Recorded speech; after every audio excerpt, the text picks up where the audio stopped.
What it do? Sitting with the crew, had to get some food. I see you looking like you do. Had to make a move. I want to thank you guys for your continued support of my YouTube channel. I really couldn't have done it without y'all.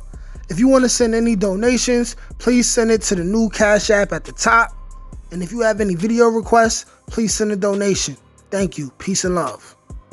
What it do, people? It's Nate Almighty, aka the Global Dark Skin Ambassador, with another Rikers Island story for today. Now, this is going to be a continuation of my story where I spoke about how I got choked out by the top Trinitario and C-74, and I almost passed out. Yeah, well, the aftermath of that situation was the box. But before I went to the box, something that hadn't happened yet, being that I was still in my first house in Rikers Island. I had only been on Rikers Island and in 5 Main for all of 3-4 months, if my math is not off.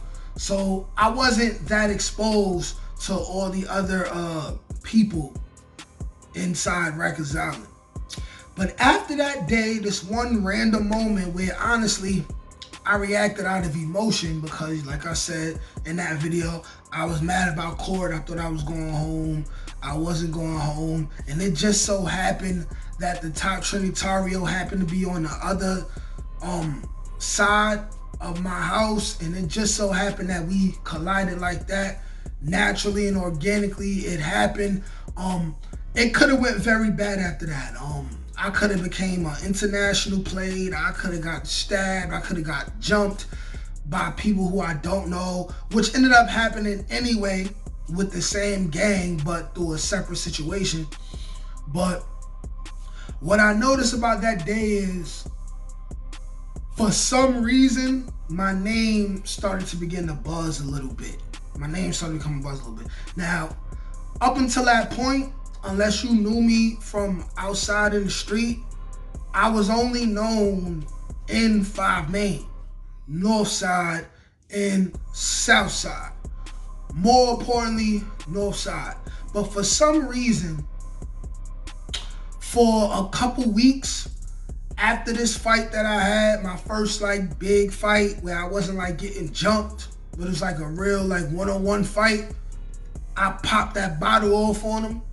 You know, my name started buzzing a little bit, and it seemed that when I went to court, a couple dudes realized who I was. By this point, they was calling me Nas. So for all of y'all who be saying, oh, he sound like Nas or he look like Nas, which I definitely don't look like Nas, but I would say we got similar deep, raspy voices.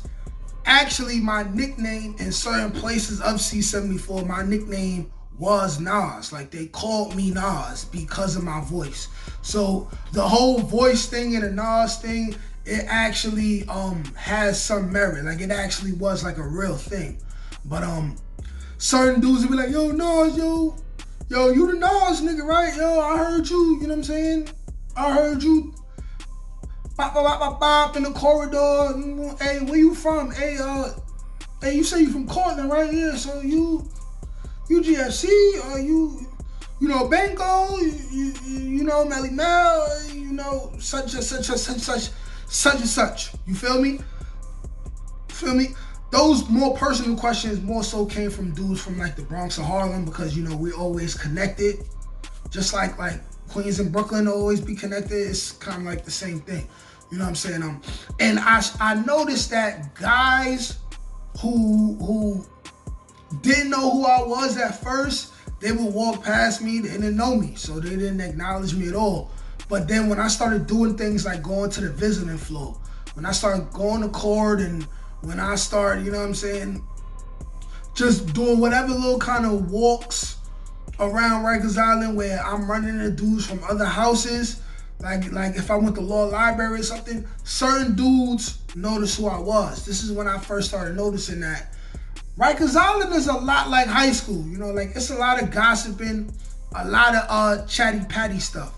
And at this point, when this first started happening, I didn't really know who to trust. So sometimes dude be like, hey, yo, you the Nas nigga? Or be like, yo, you the Juju nigga, right? And I'd be like, it depends. You know what I'm saying? I'd be like, who wants to know? Like, I used to be skeptical.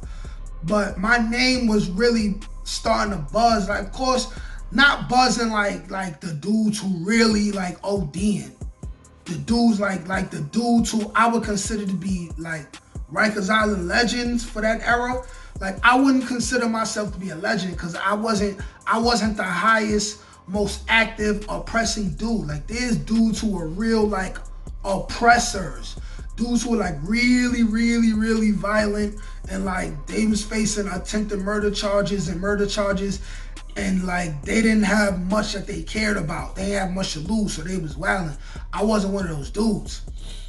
Those dudes are considered to me to be legends. I wasn't a legend. I was a dude who like I'ma always say, I filled the status quo. I was a dude who in a ranking system, I was like the nobility. I was the dude, I was like one of those dudes who, certain dudes, depending on where I'm at, certain dudes who had a higher ranking than me, they would come ask my opinion on certain things. Sometimes, not all the time. Just to get my opinion of it because I was one of sound mind. You know what I'm saying? I was one who thought logically. I wasn't one of the more emotional, extra violent dudes. Like me advising other dudes who ran houses led to me keeping certain dudes from getting cut, stabbed, moved out of their house, led to me saving dudes from getting caught with drugs, all type of stuff like that. You know what I'm saying? That's what helped me be cool with people who had higher ranking than me. But anyways, in the middle of that time, I would say there was a 2-3 month period where I got invited to join every single gang that was doing anything in Rikers Island. Just off of that story alone, and then dudes asking me where I'm from, and then finding out a couple dudes I know from the town. I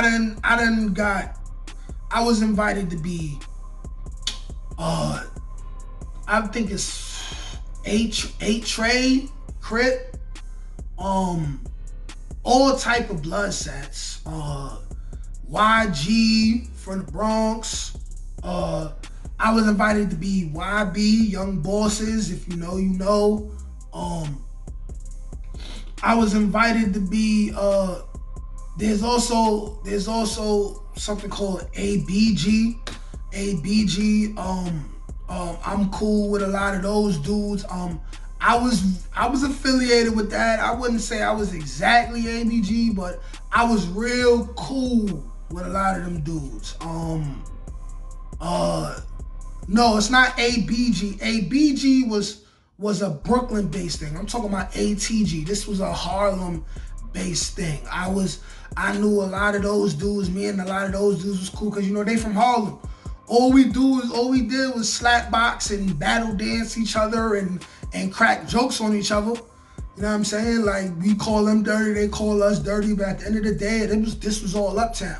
But I got invited to be literally every gang within a 3-month period of time.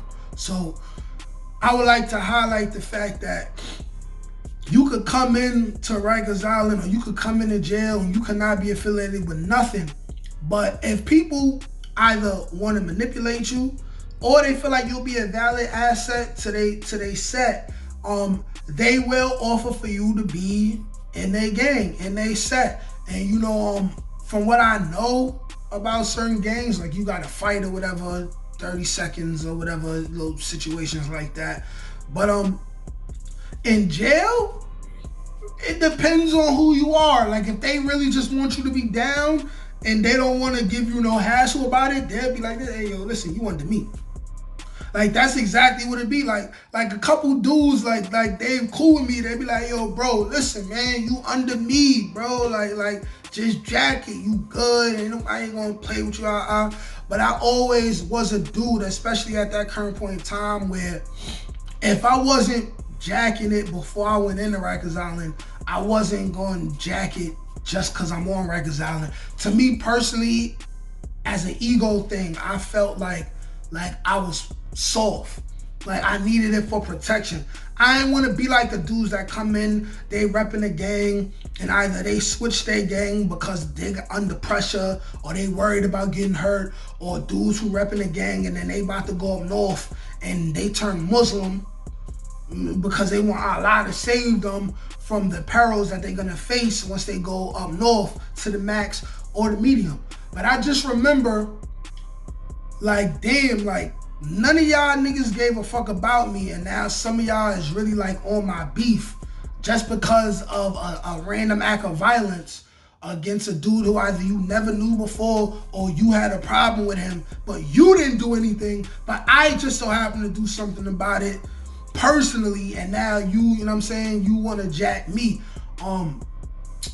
For those of you guys who are foolish enough to allow yourself to go to jail and you're watching this video and you just living your life and you don't care how it go and you prepared for it and you think it's cool, don't succumb to the pressures of being in a gang. Like, you don't have to do that. You know what I'm saying?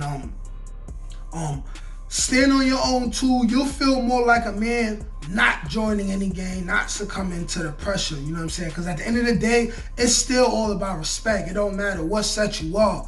Some sets, they'll find a way to cohabitate as long as there's a respect level. You know what I'm saying? But all in all, the moral of this message is, don't go to jail.